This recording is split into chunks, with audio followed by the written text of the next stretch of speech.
Hi, and welcome to a Sober Girls podcast. I'm your host, Sherry, and I have been through my own ups and downs with sobriety. And if you're listening to this, then you have taken the first step to making a change in your life and finding a community to help you through it. Now, let's start this journey together.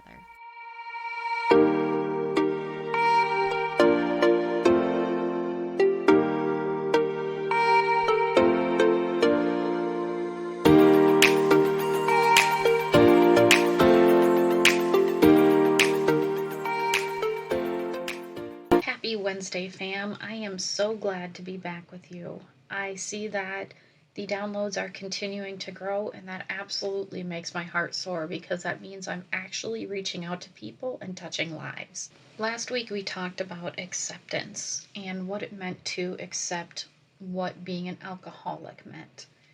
When we come and accept that our lives have become unmanageable, when we accept that there has been a serious decline in our lives and what we go through on a daily basis, when we realize that we cannot do for ourselves, that's where the acceptance comes in.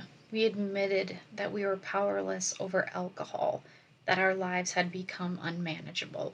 And as you heard from me last week, that powerlessness came in a lot of many different forms and ways. I had a lot of issues with infidelity when I was drinking. I had a lot of issues with money management when I was drinking and job losses. I knew that when I started AA, and even though it took me a little bit of time, that I was going to have to be consistent in my program. But when I found out, I remember thinking to myself, oh my gosh, there's steps and work that are involved with being an alcoholic, and I was absolutely overwhelmed, bamboozled, and thinking that I'm going to fail this class.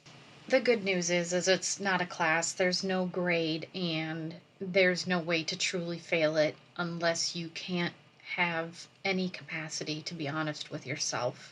That is the only way that you will truly fail alcoholism or allow it to take over your life. We claim spiritual progress rather than spiritual perfection. And as we start diving into step 2, all you need to do is have an open mind. You have to remember that even though this is a program of faith, faith doesn't necessarily mean that you have to believe in God. Faith is something that you can completely trust or have confidence in. So it doesn't have to be God, it doesn't have to be Allah, it can be even the program of AA. As we go through step 2 and my story of how step 2 worked for me, all I ask is that you have an open mind. Because it's not about faith, it's not about God for everybody, but it is about having faith that something can help you recover from alcoholism. In the big book, it says, our description of the alcoholic, the chapter to the agnostic, and our personal adventures before and after make 3 clear, pertinent ideas.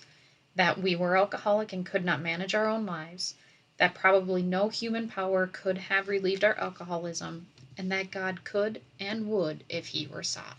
Now, I'm not sure about all of you or any of you, but I do know that from a younger age, I was diagnosed with general anxiety disorder and depression. So I would be put on tons of different meds, go to therapy, and I would also do a rape counseling to help me deal with how I rebounded from that with other survivors.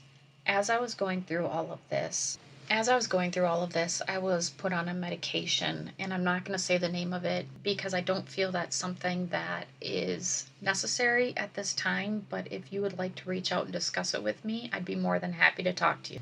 It is believed and quite possible that this specific medication really enhanced my alcoholism. It made it almost tenfold. I'm not saying that the medication is responsible for my alcoholism and addiction. What I'm saying is that certain antidepressants or SSRIs have different effects on everybody, and this one happened to have a very negative effect on me. So as I started the program, I actually would come off that antidepressant. I think I was switched to another one, but I ultimately believe I tried to come completely off antidepressants. And that was on some advice from another person in AA. I do not suggest it. I'd suggest talking to your doctor about it first. It is not something you and another person in AA should do. There should be no major changes in your first year of sobriety, whether it's relationships, jobs, homes, finances, and even medications. I knew that there was going to have to be some major changes in my life if I was going to continue to be sober and make it through this program. And as much as I probably hated to admit it in the beginning, step 2 really was the beginning point for me of how I truly was going to get healthy.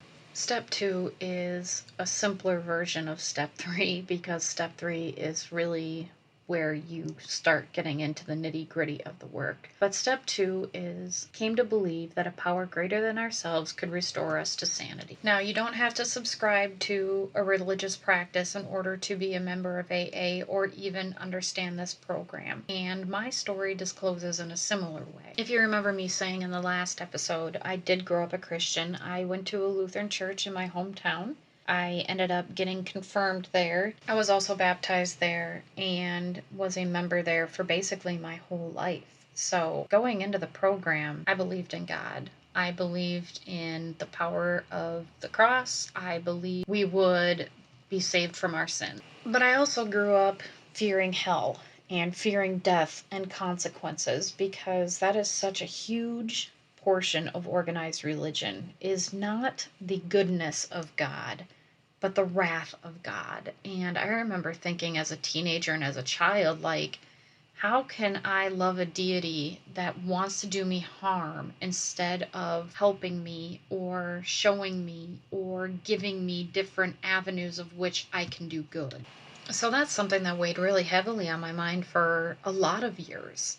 My faith in the program of AA itself would come before faith in God. Even though I wasn't working the program at the time, I did believe that AA would work.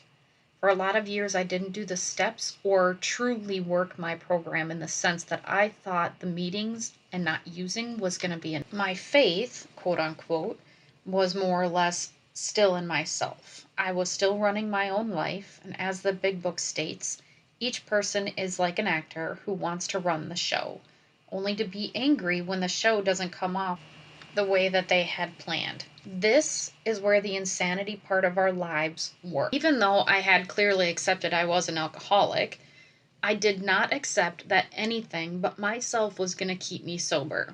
I mean, I was going to meetings, right? I figured that was enough. I mean, no one was better than me.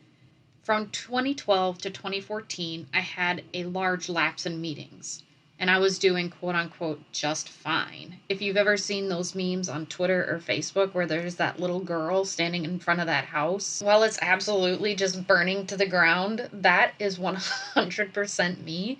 It's like, I'm fine. This is fine. I've got this. But the reality of it was, I was not doing just fine. In 2012, I had moved to Virginia with my spouse at the time. I had been very sick with bacterial meningitis, and he promised that he would change, that things would get better.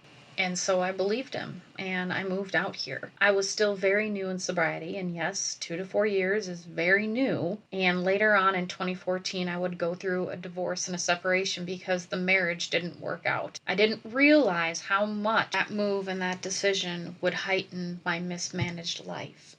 I ended up getting a job and staying there, and I was there for about a year and a half. But the day that I left my husband, I also lost my job. Yes, this would be my second job in sobriety that I had lost.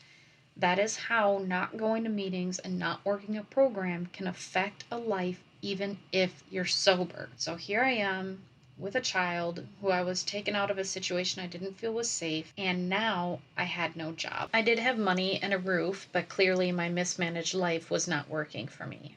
And that would all change. I found a new church. A friend I used to work with attended a non-denominational church about 40 minutes from my apartment, but I loved it. I met a whole new community of people. I wasn't truly sold on the God thing yet. Remember, I grew up believing in God, but I didn't have a relationship with him. While I was attending this church, they had a program, and the program was called Celebrate Recovery. Celebrate Recovery is a faith-based program that follows the same principles as Alcoholics Anonymous. But when you're going through the steps, you are doing faith-based steps. You are doing scripture steps. So if it's like step 1, admitted that I was powerless over alcohol. Instead of alcohol, it's admitted we were powerless. And then we would find a Bible verse, or a Bible verse was given that would say or match the powerlessness phrase. The group met on Friday nights, and it was ran kind of like a little church program. So they would have music before and worship before, which was always fun because I absolutely love to sing. Like, give me a microphone, give me whatever, and let me sing. A church, a concert, karaoke, I don't care. I love to sing. I'll jam in my car by myself. I don't care who's watching and who's listening. So then we would break off into small groups, and there were different small groups for different types of addictions or issues. There were things for eating, alcoholism, abuse, pornography. So this group wasn't just solely for addiction and alcoholism, which I think that is really important, that we have these 12-step programs to help other people.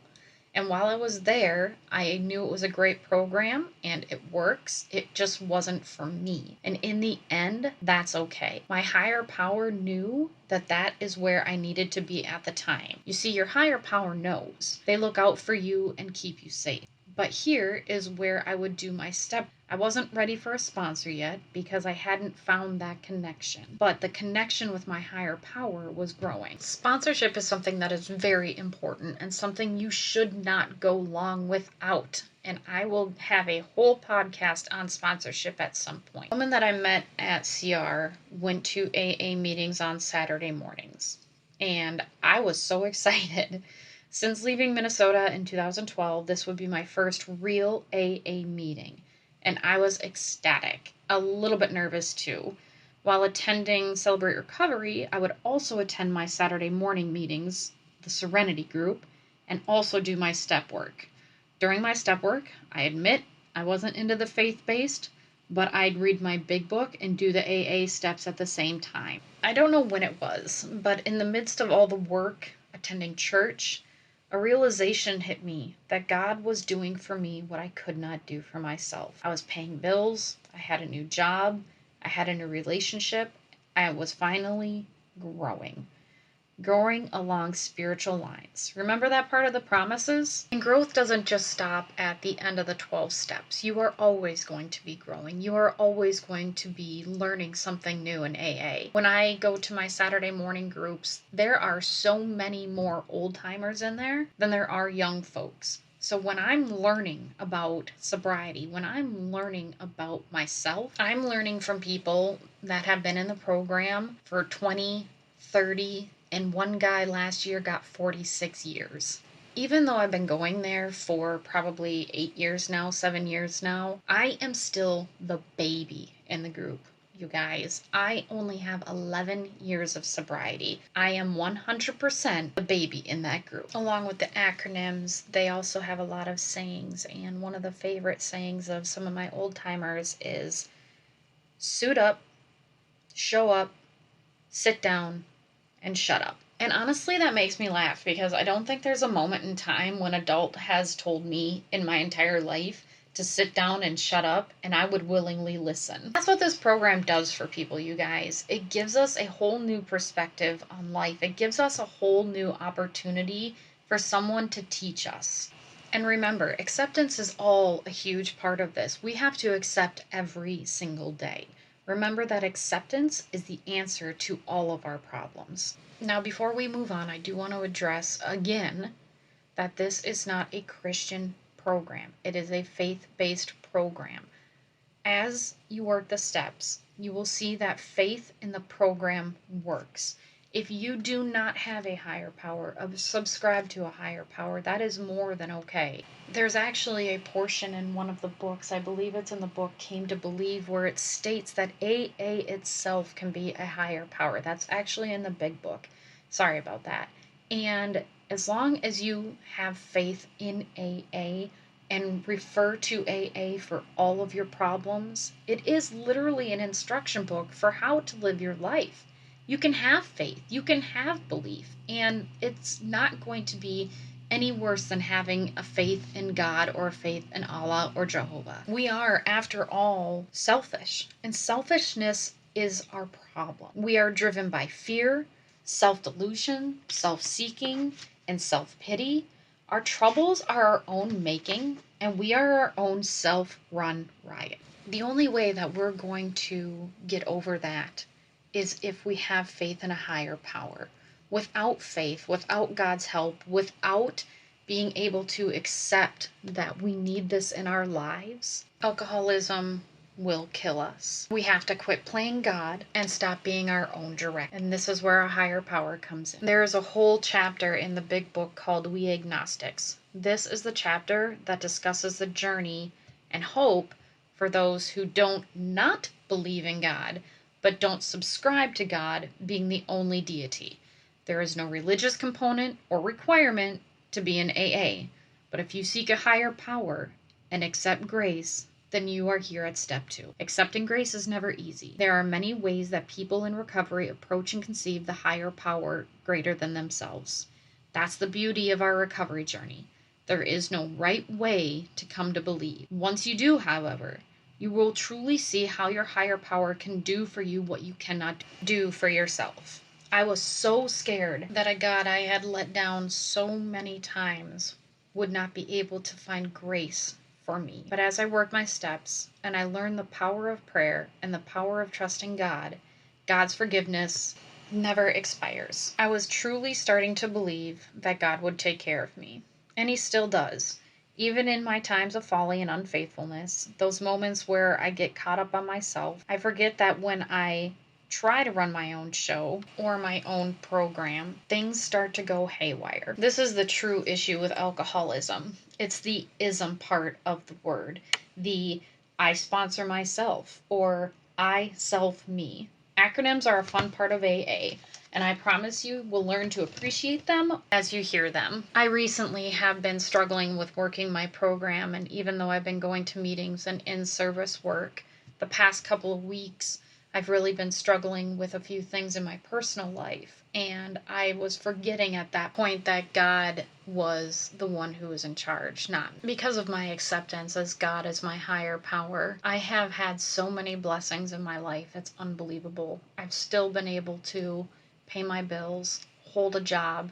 I've made it through cancer. I have made it through recovery with cancer. I have made it through with some really crappy health diagnoses, as well as starting out a new relationship and marriage, to raising a 15-year-old child who also was subsequently dealing with trauma of his own, as well as recovering from the divorce and my alcoholism. And when I don't remember that God is in charge, when I don't remember that a power greater than myself can restore my sanity, that's where things in my marriage, in my parenting, in my job, and my friendships will all start to suffer. And when I'm not being self-centered or self-focused, I'm able to focus on other people in a positive manner, not a negative manner. When I am stressed out and anxious, I tend to focus on things in a very negative light.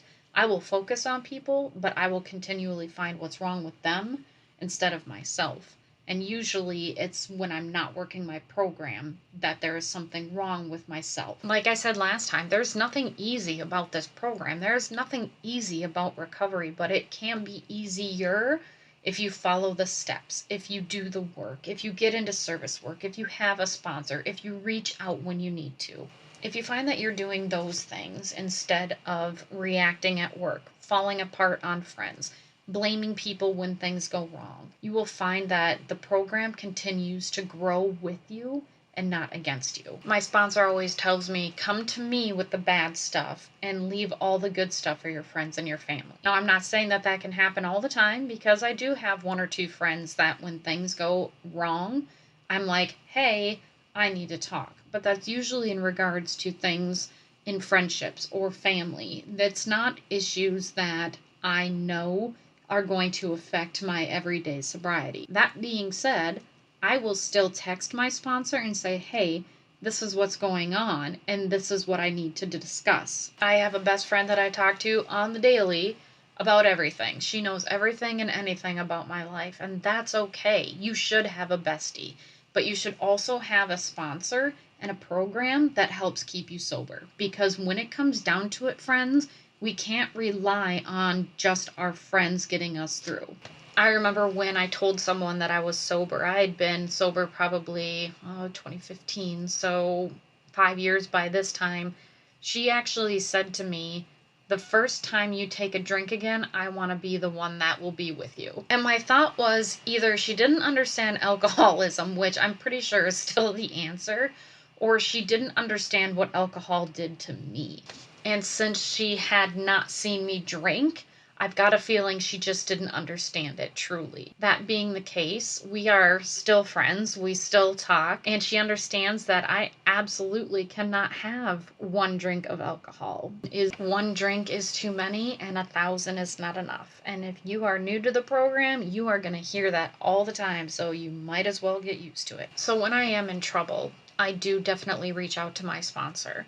I also will talk to God. I will also pray. I will do the serenity prayer. I will pray how I need to pray. And while dropping to my knees isn't how I specifically pray, I will talk to God. Because as the steps state in AA, that making a decision to turn our will and our lives over to the care of God as we understood Him is going to be what continues to push us forward in the program. In just a few weeks, I'll have a friend who's been in recovery for around the same amount of time that I have, and he's eager to share his experience, strength, and hope with all of you. Since we've been discussing steps 1 and 2 and acceptance, Tyler will be coming on here and telling us all about his experience with steps 1 and steps 2.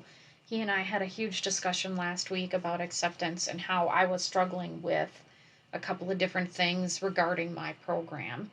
And he had to remind me that acceptance truly is the basis of the entire program. Steps 1 through 12, we have to accept things all the way through. I am very excited for you to be able to hear from him and hear his story because you guys, he has got just an incredible story. He's another Minnesota person. I met him through TikTok. Don't judge me. I know you have TikTok, and if you don't, you're missing out. And he is going to just drop a bunch of knowledge on us, and I cannot wait for you to hear his story.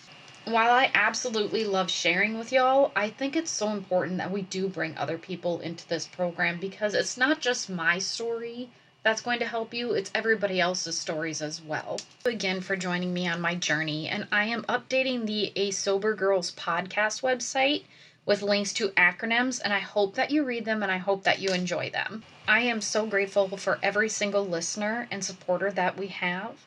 In AA, we learn fun sayings and acronyms, and one saying that I love is having an attitude of gratitude. So when I'm down or bothered or feel hopeless, I will write a gratitude list.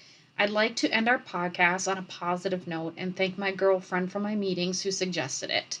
So this week, I'm grateful for my son coming home. He was gone for 2 months of summer, and having him home this weekend has been absolutely fantastic. He started 10th grade yesterday, and I love the young man that he's growing into be. I hope that you all have a great week, and I hope that you heard something in this podcast that can resonate with you and help you get through the week. Until next time. Thank you so much for joining us on this episode of A Sober Girls podcast, where we talk about our experience, strength, and hope to give you a brighter future in recovery. Please do not forget to subscribe, follow, save, and download so you can hear next week's episode. You can also follow us on Instagram and Twitter at A Sober Girls Pod, and online where I put all show notes and information at asobergirlspodcast.podbean.com. Also, soon you'll be able to subscribe to Patreon for additional features, so stay tuned. Until next time, fam, be well.